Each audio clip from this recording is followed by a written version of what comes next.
அலர்மகள் astro channel வாயிலாக உங்கள் ஜோதிடாச்சாரியா கந்தசுவாமியின் வணக்கங்கள்.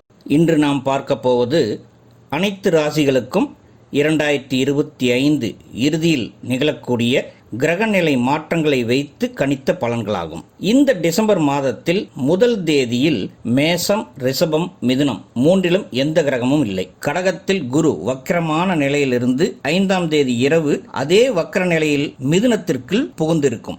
7ஆம் தேதி இரவு செவ்வாய் விருச்சக லக்னத்தில் இருந்து குருவின் வீடான தனுசு ராசிக்குள் நுழைகிறது. அதே 7ஆம் தேதி துலாம் ராசியில் இருந்த புதன் கிரகம் விருச்சக ராசிக்குள் நுழைகிறது. ஏற்கனவே விருச்சகத்தில் சுக்கிரன் மற்றும் சூரியன் இருக்கும் நிலையில் புதனும் அங்கு சென்று இணைகிறார்.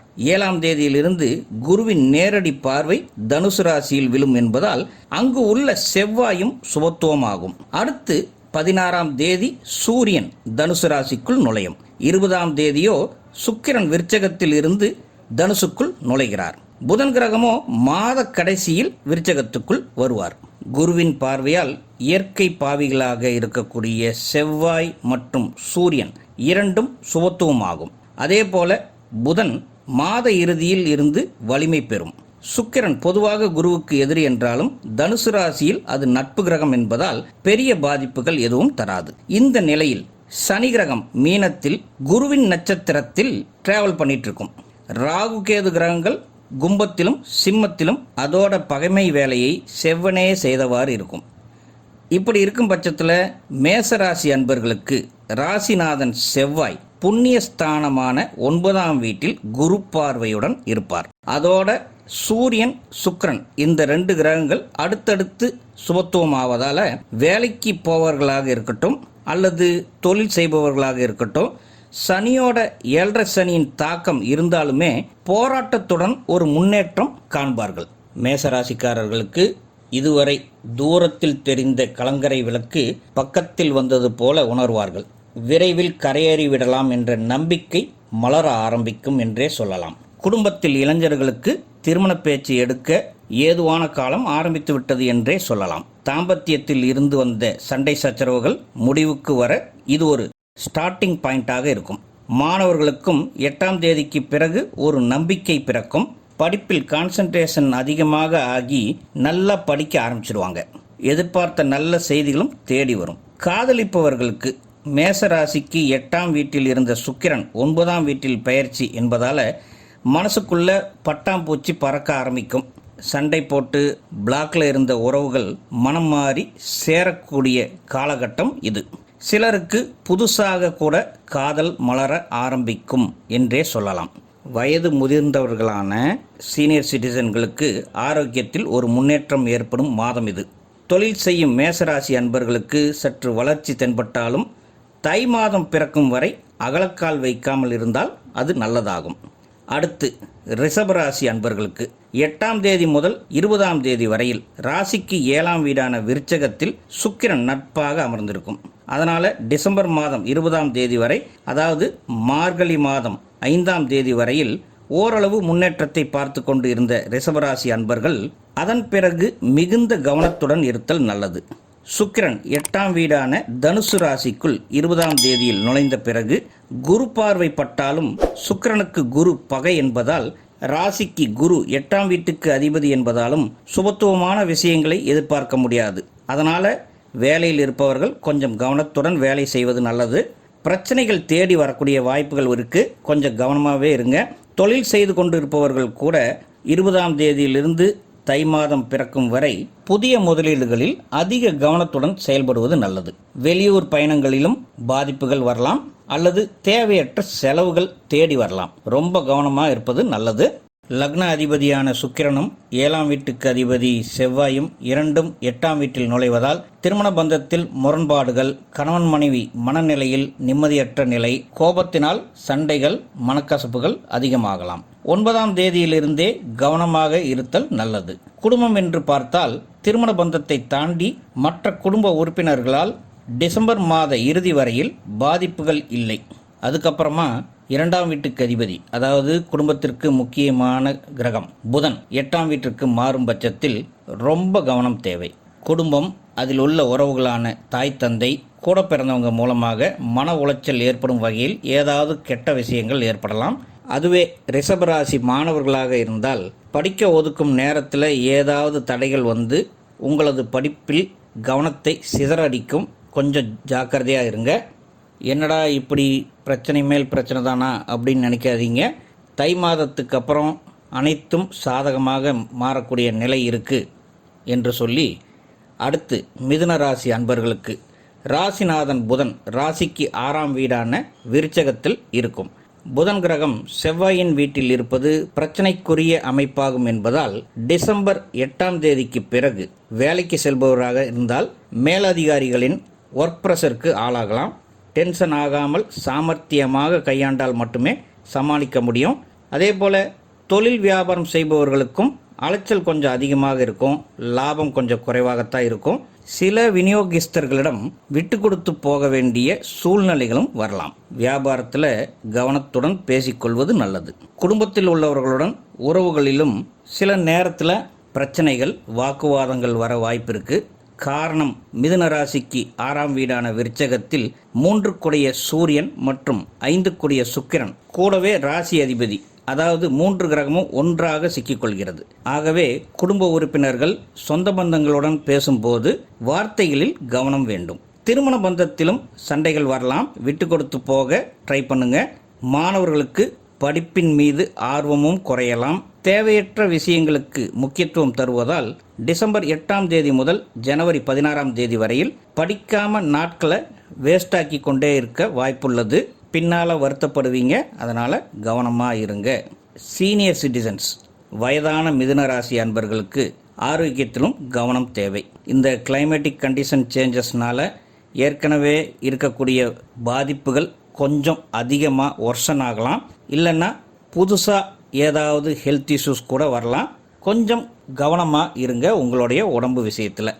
கடகராசி அன்பர்கள், ராசிநாதன் சந்திரன். இந்த கிரகத்தை நம்ம பெருசாக எடுத்துக்கவே கூடாது. ஏனென்றால் 2.25 நாளுக்கு ஒரு முறை ராசியை மாற்றிக்கொண்டே இருக்கும் என்பதால் மற்ற கிரகத்தில் முக்கியமான கிரகமாக பார்த்தால் கடகத்திலேயே உச்சமாகக்கூடிய கிரகம் குரு வக்ர நிலையில் 12ஆம் வீடான விரயஸ்தானத்திற்குள் இருந்து நேரடி பார்வையாக 6ஆம் வீட்டை பார்க்கும். 6ஆம் வீட்டில் செவ்வாய். இந்த காம்பினேஷன் என்ன பண்ணும் என்று பார்த்தால் வேலை பளு இருந்தாலும் சமாளித்து அதில் முன்னேறக்கூடிய தைரியத்தை தரும். தொழிலாக இருந்தாலும் குருவின் பார்வை 4, 6 மற்றும் 8ஆம் வீட்டில் இருக்கும் என்பதால் லாபம் குறைவாக இருந்தாலும் நஷ்டத்தை குறைச்சி கொடுத்துருவார். அடுத்து குடும்பம் என்று பார்த்தால் 2ஆம் வீட்டில் கேது, 8ஆம் வீட்டில் ராகு. இந்த 2 கிரகங்கள் இருக்கும் வரை பிரச்சனைகள் தொடரும் என்றே சொல்லலாம். இருந்தாலும் குடும்பஸ்தான அதிபதி சூரியன் 5ஆம் வீட்டில் இருக்காரு. 5 செவ்வாயும் குரு பார்வையில் இருக்கிறதுனால சமாளித்து கொண்டே போகலாம். மாணவர்களுக்கு படிப்பில் கவனச்சிதறல்கள் இருக்கும். பல முனையில் இருந்து குழப்பங்கள் வரும். பொறுமையும் தன்னம்பிக்கையும் கண்டிப்பாக அதிகம் தேவைப்படக்கூடிய காலம் இது. தம்பதிகளிடையே கூட சரியான வகையில் உறவுகள் இந்த நாட்களில் காணப்படாமல் இருக்கலாம். சண்டைகள், வருத்தம் எல்லாம் இருக்கும். பெரிய அளவில் போகாமல் பார்த்துக்கணும். ஆரோக்கியம், குரு 6ஆம் வீட்டை பார்ப்பதாலும் நெருப்பு வீட்டில் அடுத்தடுத்து 8ஆம் தேதி செவ்வாயும் 16ஆம் தேதி சூரியன் என்று 2 கிரகம் உள்ள வர்றதுனால உடல் வலிகள், வாயு பிரச்சனைகள், அஜீரண கோளாறுகள் வர வாய்ப்பு இருக்குது. அதனால் கொஞ்சம் கவனமாகவே இருங்க. சிம்ம ராசி அன்பர்களுக்கு அவர்களுடைய ராசிநாதன் சூரியன் புண்ணியஸ்தானத்தில் யோக கிரகங்களுடன் இருந்து குரு பார்வையோடு அமரப்போவது 16ஆம் தேதி முதல் டிசம்பர் மாதத்தில். செவ்வாய், சூரியன் மற்றும் சுக்கிரன் சேர்க்கை முழுமையாக 20ஆம் தேதியிலிருந்து, ஆரம்பத்தில் 8ஆம் தேதியிலிருந்து 16ஆம் தேதி வரைக்கும் சூரியன், புதன், சுக்கிரன் 3 கிரகமும் விருச்சக ராசியில் இருக்கும். அது 4ஆம் வீடு. சூரியனுக்கு விருச்சக ராசி ஒரு நட்பு வீடு என்பதால் ஆரம்பத்திலிருந்தே வேலைக்கு செல்பவர்களுக்கு ஏதுவான காலமாகவே காட்டுகிறது. புதுசாக வேலை தேடிட்டு இருக்கிறவங்களுக்கு இந்த டைம்லைன் ஒரு பெஸ்ட்டான டைம் என்றே சொல்லலாம். அதனால் வேலைக்கு முயற்சி செய்யலாம். தாராளமாக புது வேலை கிடைக்கும். சிம்மராசியில் பிறந்து தொழில் செய்பவர்களுக்கு புதிதாக முதலீடு போடுறதுக்கு இது ஒரு நல்ல டைம்லைன் தான். புது தொழில் ஆரம்பிக்க நினைப்பவர்களுக்கும் அந்த எண்ணத்தை எக்ஸிக்யூட் பண்ணக்கூடிய சரியான காலம் இதுதான். 8ஆம் வீட்டு அஷ்டம சனி பாதிப்பு சிம்மத்திற்கு இருந்தாலும் டிசம்பர் 8 முதல் ஜனவரி 16 வரை குரு பார்வை மூலமாக லக்கு உண்டு. ஆரோக்கிய விஷயத்தில் மட்டும் கொஞ்சம் கவனமாக இருக்கணும். குடும்பம் மற்றும் தாம்பத்திய உறவுகள் ஓரளவு முன்னேற்றம் இருக்கும். என்னதான் ராசிக்குள் கேது 7ஆம் வீட்டில் ராகு இருந்தாலுமே குரு பார்வையால் தாக்கம் குறையும் என்று எதிர்பார்க்கலாம். மாணவர்களுக்கு புது வருஷத்தில் படிப்போடு சேர்த்து எக்ஸ்ட்ராவாக வேற ஒரு கோர்ஸ் பண்ணுறதுக்கு, எதிர்கால வளர்ச்சிக்கான திட்டத்தை தீட்டுவதற்கு இது சரியான காலம். ஆரோக்கியத்திலும் முன்னேற்றத்தை எதிர்பார்க்கலாம் இந்த டைமில். ஆக சிம்மராசிக்காரர்களுக்கு என்னதான் அஷ்டம சனி காலம் நடந்துட்டு இருந்தாலும் குருவின் பார்வை மூலமாக பல நல்ல விஷயங்கள் நடக்கப் போவது உறுதி. அடுத்து கன்னிராசி. ராசி அதிபதி புதன் 8ஆம் தேதியிலிருந்து விருச்சகத்தில், செவ்வாய் வீட்டில் புதனுக்கு வலிமை குறைவு. அதோட விரையாதிபதியான சூரியனும் வரவுஸ்தான அதிபதியான சுக்கிரனும் 3ஆம் வீட்டில் ஒன்றாக அமர்ந்திருக்கும். ஒரு புறம் சூரியன், இன்னொரு புறம் சுக்கிரன், இடையில புதன். கிரகச்சண்டை தான் போங்க. மாத ஆரம்பத்தில் இருந்த சுமூகமான போக்கு 8ஆம் தேதிக்கு மேலே மாறுது.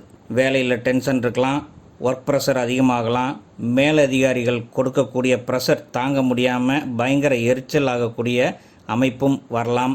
அல்லது வேலை நிமித்தமாக எதிர்பாராத பயணங்கள் வரலாம். தேவையற்ற செலவுகளும் வரலாம். கொஞ்சம் கவனமாகவே இருங்க. தொழில் புரிபவர்களுக்கும் இது கொஞ்சம் பிரச்சனைக்குரிய காலகட்டம் தான். இந்த காலகட்டத்தில் முதலீடு செய்வதற்கு நினைத்தால் அதை தவிர்ப்பது நல்லது. குடும்பம் மற்றும் தாம்பத்தியம் என்று பார்த்தால் கன்னிராசிக்கு 7ஆம் வீட்டில் சனி இருப்பதால் சுமூகமான அமைப்பே காணப்படுகிறது. திருமண பேச்சு எடுப்பதற்கோ அல்லது குடும்பத்தில் ஏதாவது ஃபங்க்ஷன் வைப்பதற்கோ இன்னும் பெட்டரான டைம் வரல. அந்த மாதிரியான விஷயங்களுக்கு நீங்கள் தை மாதத்துக்கு பிறகு பிளான் பண்ணுறது நல்லது. மாணவர்களுக்கு சாதாரணமாக படிப்புக்கு இது ஒரு நல்ல டைம்லைன் தான். கொஞ்சம் கான்சென்ட்ரேட் பண்ணி படித்தா போதுமானது. சூப்பராக வெற்றி பெறலாம். வயதான முதியவர்களுக்கு அப்படியே இருப்பதை கொண்டு வாழ்க்கையை ஓட்டிட்டு போனால் எந்த பிரச்சனையும் கிடையாது. புதிதாக முயற்சி எடுக்க உகந்த நேரம் இது இல்லை. ஆரோக்கியம் சுமாராக காணப்படுகிறது. அதுக்காக வெளியில் போய் தேவையில்லாததை சாப்பிட்றது, நமக்கு தான் உடம்பு நல்லா இருக்கேன்னு சொல்லி கிளைமேட்டில் ஜாலியாக என்ஜாய் பண்ண நினைக்கிறது, இதெல்லாம் கொஞ்சம் பார்த்து பண்ணுங்கள். ஊர் சுற்ற ஆரம்பிச்சிங்கன்னா பிரச்சனை தானாக தேடி வர ஆரம்பிச்சிடும். சரியா அன்பர்களே? நெக்ஸ்ட் 6 ராசிக்கான பதிவு அடுத்த வீடியோவில் விரைவாக உங்களுக்கு வரும். அன்பர்களே, புதிதாக நம்ம அலர்மகள் சேனலை பார்ப்பவர்களாக இருந்தால் சப்ஸ்கிரைப் பண்ணிக்கோங்க. பெல் ஐக்கானை கிளிக் பண்ணி வைங்க. இந்த பதிவு பிடிச்சிருந்தால் லைக் பண்ணுங்கள். உங்களுடைய ஃப்ரெண்ட்ஸ் சர்க்கிளுக்கு ஷேர் பண்ணுங்கள். உங்கள் தனிப்பட்ட ஜாதகம் ஏதாவது பார்க்கணும்னு நினச்சிங்கன்னா இதில் இருக்கக்கூடிய நம்பருக்கு வாட்ஸ்அப் மூலமாக தொடர்பு கொள்ளுங்கள். வாழ்க வளமுடன். ஓம் நம சிவாய.